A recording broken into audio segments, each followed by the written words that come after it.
Puis, on est l'aidant de ses propres parents à un certain moment de sa vie. Transition toute trouvée évidemment avec notre grand témoin, je vous en parlais il y a quelques instants, qui est, si vous regardez Télématin, vous le connaissez bien sûr, c'est le médecin de Télématin sur France 2, c'est le docteur Vincent Valinduc. S'il vous plaît Vincent, venez.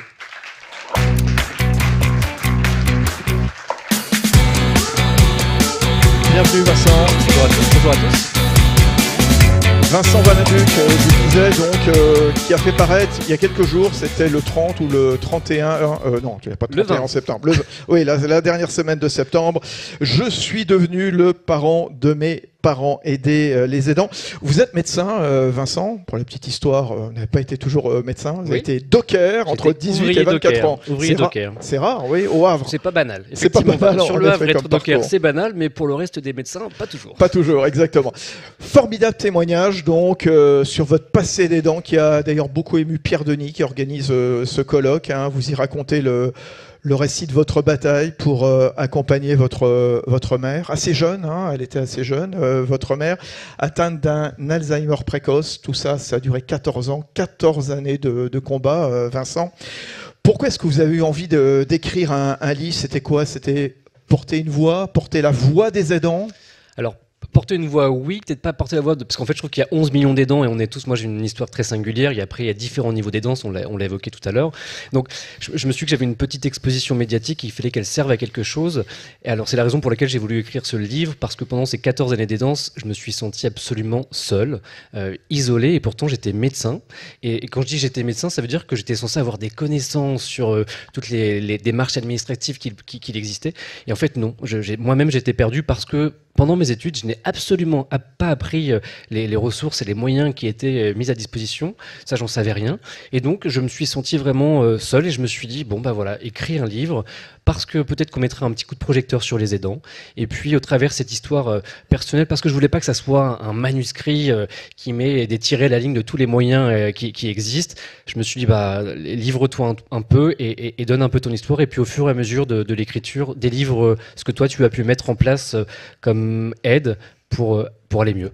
Comment justement on fait le lien entre une activité professionnelle et une vie d'aidant? Parce que ça va être évidemment au cœur de ce colloque. Hein. On va continuer de donner la parole à des salariés aidants tout au long de cette matinée. Mais c'est assez compliqué parce qu'en réalité, dans une journée, vous avez 3 emplois du temps. Hein. Moi, j'avais mon cabinet, j'étais remplaçant, je le suis toujours d'ailleurs, mais médecin généraliste. J'avais également l'activité de médecin à la télévision en tant que journaliste et pour vulgariser la médecine. Et puis en tant qu'aidant. Donc c'est extrêmement compliqué, mais en fait, ça permet de développer des compétences, comme le disait Glantine Émeillé, hein, sur l'adaptabilité. Je me transformais devant l'adversité parce qu'il y avait souvent le petit grain de sable. Parce qu'en fait, quand on est aidant, tout tient en équilibre. Hein. Vous vivez au jour le jour, les projections sont extrêmement compliquées. Et dès qu'il y a un petit grain de sable qui survient, et bah, hop, vous faites un pas de côté, vous déviez. Et puis, de nouveau, on trouve une solution, on invente, on est très créatif. Donc voilà, dans une journée, j'avais l'impression de vivre 3 jours. Mais sauf que ça a des conséquences physiques et puis psychologiques. Bien sûr. Et on arrive toujours à faire sa vie de médecin, son boulot de médecin, d'être là à 100%. Quelles astuces, quelque part, pour pallier ça et faire face justement aux petits grains de sable qui arrivent de temps en temps?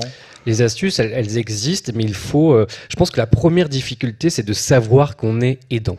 Et je reçois monsieur Lorenzi. Hein. En fait, en réalité, je trouve que la difficulté, moi j'ai mis plusieurs années à comprendre que j'étais aidant. C'est en regardant un journaliste à la télévision utiliser ce mot et je me suis dit, mon sacerdoce a un nom, je suis aidant. Et là, vous l'avez assumé? Je l'ai assumé et surtout, j'ai été soulagé de savoir que j'avais un rôle, un nom sur mon rôle et de savoir qu'on est aidant, ça ouvre deux champs pour moi. C'est c'est prendre conscience qu'on est fragile parce que les aidants sont fragiles. Et deuxième chose, ça vous permet de vous dire, bah, je suis éligible à des aides qui existent. Et dans les aides, pour moi, il y a 3 axes qui sont importants. Il y a les aides humaines, matérielles et financières pour la personne à aider. Et l'autre côté, c'est pour moi, comment je pouvais faire pour moi aller bien. Et donc, j'ai poussé la porte d'une psychologue dont je parle librement dans le livre Églantine et qui m'a permis de garder le cap et la tête au-dessus de l'eau, même si c'était parfois très compliqué. Parce que vous le disiez il y a quelques instants, on a beau être médecin, on n'est pas forcément les plus aguerris en tant que professionnels de santé pour faire face justement à cette nouvelle mission, cette nouvelle vie de salarié aidant. Bah, même si vous êtes médecin, en fait, moi j'ai perdu, je n'étais plus clairvoyant, c'est-à-dire qu'à un moment donné, vous êtes en mode pilote automatique et vous faites les choses de manière très mécanique et vous vous adaptez au moindre grain de sable, je le disais tout à l'heure, c'est assez compliqué, mais donc oui, même en étant médecin, j'ai été fragilisé comme tout le monde, je ressentais la surcharge mentale que je n'arrivais plus trop à gérer lorsque j'allais à la télévision faire les chroniques le matin à 6h30 en direct, extrêmement compliqué d'avoir un sourire alors que dans votre tête, c'est vraiment, c'est une bombe atomique parce que vous n'arrivez pas tout Ils le gérer. savaient, vos collègues, par exemple, sur le plateau Très peu, parce qu'en fait, comme beaucoup la ils l'ont appris sur la suite, mais comme beaucoup d'aidants, on n'ose pas trop le dire. Ah, pourquoi? Je pense qu'il y a un sentiment de honte, et moi, en fait, ce que je ressentais par rapport à mes amis également, je me disais, bon allez, on a tous nos galères, je vais pas en plus leur ajouter, de leur dire que moi, je suis aidant d'une jeune maman qui a une maladie apparentée à Alzheimer, voilà. Et en réalité, je me suis trompé, je pense que c'est une fierté d'être aidant. Aujourd'hui, moi, je le mets dans mon CV, je pense que pour moi, c'est des qualités quand on est aidant, c'est vraiment, ça représente des compétences que j'ignorais, mais que finalement, vous les développez au fur et à mesure des exigences et des problèmes qui surviennent. Oui, ça représente des compétences, mais ça représente aussi un effort. Quel effort ça induit d'être devenu le parent de mes parents? Alors c'est plus qu'un effort, enfin c'est un sacrifice. Après, ce que j'aime à dire dans le livre, c'est il y a différents niveaux d'aidance. On n'est pas tous, mon frère et moi, parce que j'étais pas tout seul, il y avait mon frère, mon père et moi, on était vraiment autour de ma maman. On a été aidants dans un étape vraiment sacrificielle. Et je pense aujourd'hui, et moi je le vois aujourd'hui dans mes consultations au cabinet, quand je vois des aidants, tout le monde n'a pas le même curseur d'aidance et c'est tant mieux. Enfin, chacun doit faire ce qu'il peut avec les moyens qu'il a. Mais en ce qui me concerne, moi j'ai mis ma vie privée de côté littéralement. Mais ce qui est assez surprenant, c'est que j'ai quand même réussi à... Parce que vous disiez, j'étais docker sur le port du Havre de 18 ans à 24 ans, j'étais ouvrier, j'ai repris médecine à 24 ans. La maladie est arrivée dans ma vie à l'âge de 26 ans parce que ma mère en avait 51. Mais néanmoins, j'étais aidant, mais j'ai réussi à faire médecine, arriver à la télévision et faire des chroniques en direct et en plus à jumeler avec l'activité de généraliste. Donc pour moi, être aidant, c'est pas une tare, c'est juste qu'on apprend à organiser son emploi du temps. Et aujourd'hui, c'est la raison pour laquelle j'ai voulu écrire ce livre, pour montrer que en fait, on peut très bien y arriver en étant aidant, mais il faut vraiment être armé et être aidé. Adapter son emploi du temps avec cette difficulté qu'on ne sait jamais combien de temps ça va durer aussi. Oui, parce qu'en fait, vous vivez au jour le jour. Moi, je connaissais médicalement la fin, je connaissais les projections. Enfin, cette maladie, je savais très bien comment ça allait évoluer. Mais quand on est aidant, oui, mais voilà, c'était un peu. Quand on est aidant, j'ai l'impression qu'on vit vraiment au jour le jour avec ce phénomène d'hypervigilance, parce que vous savez qu'à tout moment, il y a une tuile qui peut vous tomber dessus. Et croyez-moi, on en a eu, et pas qu'une. Mais du coup, effectivement, vous vous adaptez. Voilà, vous savez pas du tout si ça va durer 5 ans, 10 ans, 15 ans. Puis, de toute manière, vous n'avez pas envie de le savoir. Moi, j'avais pas vraiment envie de savoir combien de temps ça allait durer, parce que je pense qu'au tout début, quand ça a commencé, si on m'avait dit Vincent, voilà ce qui va t'arriver pendant 14 ans et qu'à la fin ça va être extrêmement compliqué pour tout le monde, je pense que j'aurais pas signé. Vous n'avez absolument pas envie de savoir ce qui va se passer demain, donc vous avancez au jour le jour, et puis au bout d'un moment, vous regardez le chemin parcouru et vous vous dites, ah, en fait j'ai quand même fait déjà tout ça, donc je vais pas arrêter maintenant, et puis vous vous adaptez de plus en plus, et puis vous faites au mieux, parce que pour moi, aider, c'est avant tout vraiment aimer. Comment on s'en sort après 14 ans de combat, après la disparition? Qu'est-ce qui reste de cette vie d'aidant? Alors, il y a un grand vide, parce que j'ai perdu ma mère l'année dernière au mois d'avril. Le 21 avril, j'ai perdu ma mère à l'âge de 64 ans. Et puis j'ai perdu mon père un mois après, à l'âge de 67 ans, parce qu'en fait, qui a été extrêmement fragilisé par les dents. On le sait, hein, on est beaucoup plus fragile que la population générale. Donc j'ai perdu mes 2 parents en 1 an l'année dernière. Donc effectivement, là, étonnamment, je me sens apaisé, parce qu'en fait, je laissais dans le repos et dans le calme. Ce livre, j'ai voulu qu'il y ait quand même de la lumière et de l'espoir, parce que je voulais pas faire un livre pathos pour faire pleurer de la chaumière, absolument pas. C'était pas l'objectif du livre. C'était vraiment mettre en avant les aidants. C'est assez frais, hein, la disparition de mes parents. Je constate juste que j'ai mis 14 ans de ma vie entre parenthèses et qu'aujourd'hui, je suis en train de reprendre un petit peu les choses en main. J'explique dans le livre que j'ai l'impression d'avoir perdu le toit de la maison, parce que même si c'était mes parents qui étaient au-dessus de moi, c'était quand même moi avec mon frère qui les protégeait. Mais je me sens de nouveau prêt à ouvrir un nouveau chapitre, et aujourd'hui, ce nouveau chapitre, j'ai envie de le consacrer aux aidants. C'est Jean-Hervé Lorenzi tout à l'heure qui nous disait qu'il y a une majorité de femmes parmi les aidants. Vous êtes un homme, voilà, il y a encore une majorité de femmes. Vous, hommes, qu'est-ce que vous diriez justement, comment est-ce qu'on pourrait rétablir éventuellement un petit peu plus l'équilibre?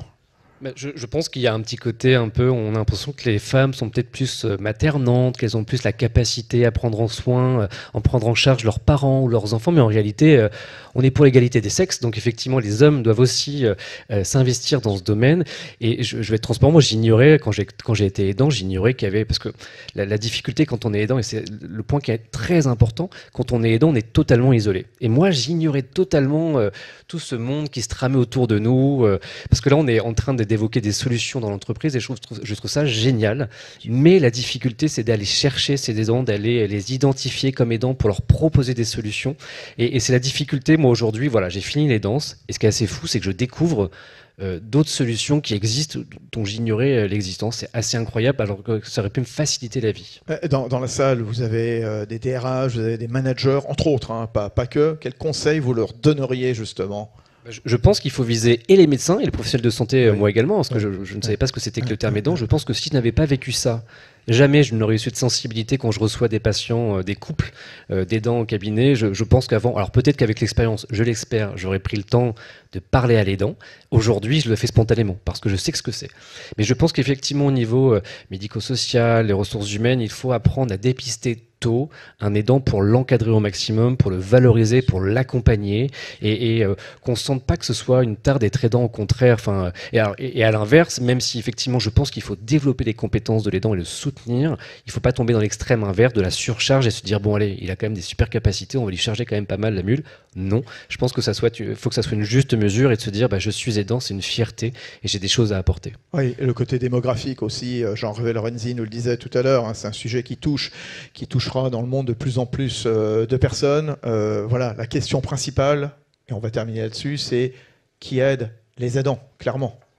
Qui aide les aidants, oui, je pense qu'il existe des solutions, mais elles ne sont pas encore assez nombreuses, elles sont un petit peu bordéliques. Hein. La cartographie des aides, les sigles, tout est extrêmement compliqué. Églantine Meillet le disait, c'est un parcours du combattant. C'est pour ça qu'ici, on est passé à l'action l'an dernier, et cette année, on expérimente. Voilà, on va vous raconter des retours d'expérience. C'est formidable tout ce qui va se passer après. Il faut absolument le continuer en ce sens, parce qu'effectivement, la simplification, je trouve, des démarches est essentielle, repérer les aidants est essentiel. Il y a un point extrêmement important pour moi, ce sont les auxiliaires de vie, qui ont un rôle primordial, capital. C'est une profession où on peine à recruter, mais si on souhaite faire un maintien à domicile dans des bonnes qualités, il est nécessaire pour moi de revaloriser les auxiliaires de vie, faire une montée en compétences, parce qu'elles sont essentielles, c'est un pivot central dans ce système de santé et qu'il est primordial de mettre également en lumière.